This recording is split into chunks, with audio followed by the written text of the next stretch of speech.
And also, if you have difficulty in sleeping, you should not eat cola nut because it keeps you awake at night. Also, it boosts energy levels.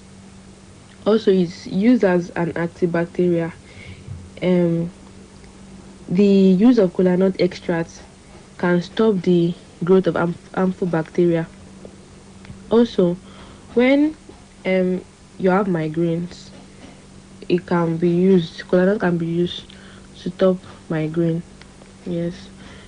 Also, for nutrition, it helps. It helps to hasten. All said and done, kola nuts has continued to be economic mainstay of many families in the country, while government also earn substantial revenue from it. Odunayo Ibitokun reporting for OSBC Business News. The annual general meeting of Ogiyan Microfinance Bank Limited holds tomorrow in the morning. Venue is Town Hall opposite Ogiyan Microfinance Bank, Ojoba Central Mosque, Ejigbo, Osun State. A release by the management of the bank indicates that the annual general meeting will receive and consider the audited financial statement for last year and the director's report and the auditor's report, as well as the audit committee's report, before the declaration of dividends, elect and re-elect the directors, appoint and fix the remuneration of the external auditors, and re-elect members of the audit committee. The release enjoins all stakeholders of Ogiyan Microfinance Bank, Ejigbo, and all invited guests to attend punctually and promptly. Motorists in Osogbo, the capital of Osun State, have lamented as fuel scarcity continues and long queues appeared in filling stations. This was the discovery of OSBC reporter Oluwadolakpo Fayemi during the visit to some filling stations today by OSBC News crew. A report. Long queue reappears in fuel stations in Osun. Vehicle movement in most parts of Osogbo, the Osun State capital, is gradually coming to a halt due to the resurfacing of queues at filling stations. Private vehicle owners and commercial motorists were seen complaining about the rising cost of premium motor spirits, which is now sold at a sum of 300 naira per litre in some filling stations. Some drivers who spoke to the OSBC crew described the development as a manifestation of hoarding on the part of greedy marketers, as some of them have the petrol in stock but decide to create artificial scarcity in order to maximize profits by selling at hiked rates. Motorists who spoke to the OSBC News crew expressed their dissatisfaction with the actions of the marketers to halt at crucial times like this with the upcoming election. They therefore called on the federal government to urgently resolve the problems of fuel scarcity before it goes out of hand, as the arch being faced by citizens is becoming unbearable. Before I can walk, I stay here for almost 1 hour. I need to left. See the time now, this is another 2:58 p.m. I need to come back and get food before I can go to work tomorrow. That is why I'm here now. It's very bad experience. I don't know how much they are selling here. The border filling station I get this morning, they are selling for me 290 naira. Still, I need to queue, which is very wrong. Our leaders are the cause of all this problem we are facing in this country. Because at the point, these people, they are selling at the rate at which they bought the fuel. You should understand. Me, I'm not happy as a person with the price of the fuel in the country. Because if you hear now, they are selling maybe 550 naira. In Akure yesterday, I bought fuel at the rate of 280, which is very bad to the citizen of this country. And around this vicinity, I discovered here is still the best place. Ask them to sell fuel at so rate, they will be selling it at their own rate. The citizen of this country, I pray God intervene. Part of the observation by the OSBC News crew was that motorists and cyclists were sharing information among themselves as to where to get fuels at lower prices. It was also observed that filling stations with longer queues sold PMS at 250 naira, while the lesser queues sold at 290 and above. Oluwadolakpo Fayemi reporting to OSBC. Minister of Police Affairs Muhammad Dengiadi today said Inspector General of Police Usman Baba will not be retiring when he turns 60 years on March 1 this year.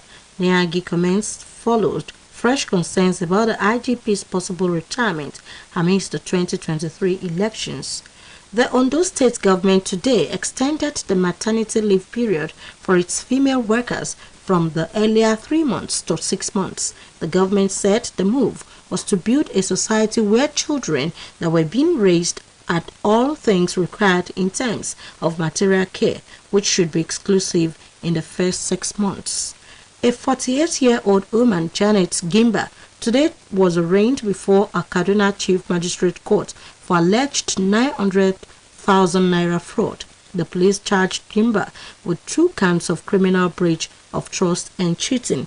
The magistrate, Ibrahim Emmanuel, ordered that the shorty must reside within the court's jurisdiction and adjourned the case until February 12 for trial. The 7th National Youth Games been postponed until after the general election.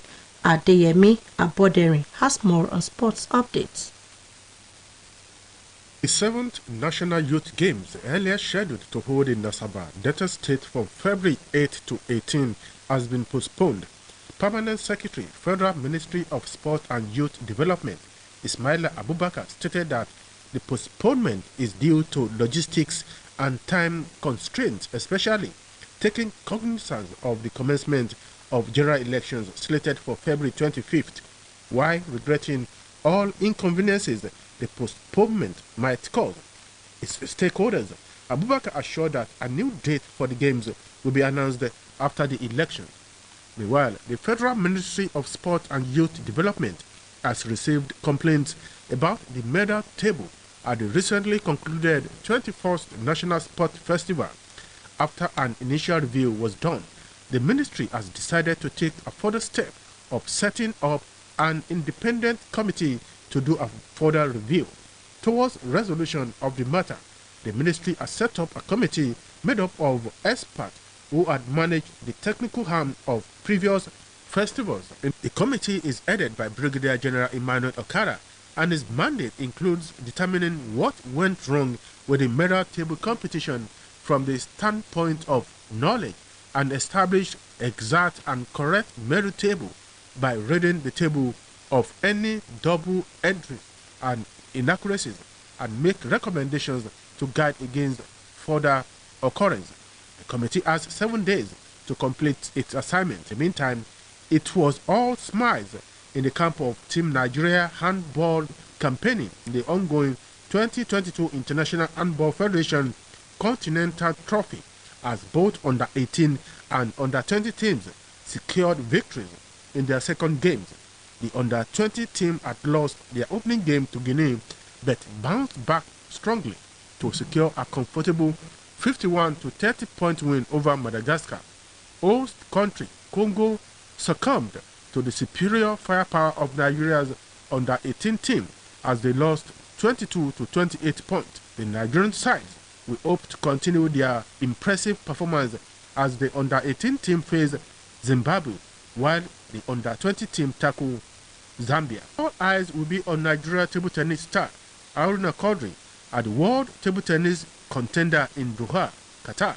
Haruna Quadri, who crashed out of the Durban series at the quarterfinal stage, has been handed a Portuguese opponent, Marcos Freitas, in the round of 32. Former UFC middleweight champion Israel Adesanya has emerged as the promotion's most profitable fighter for the year 2022, selling a combined total of more than $15 million pay-per-view. Adesanya ruled the UFC middleweight division for more than 5 years before he lost his title to Brazilian Alex Pereira last year.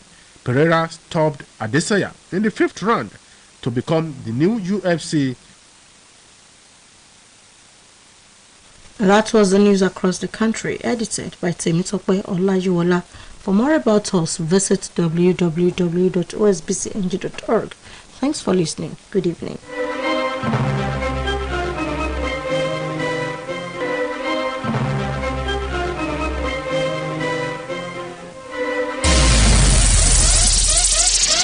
It's entertaining.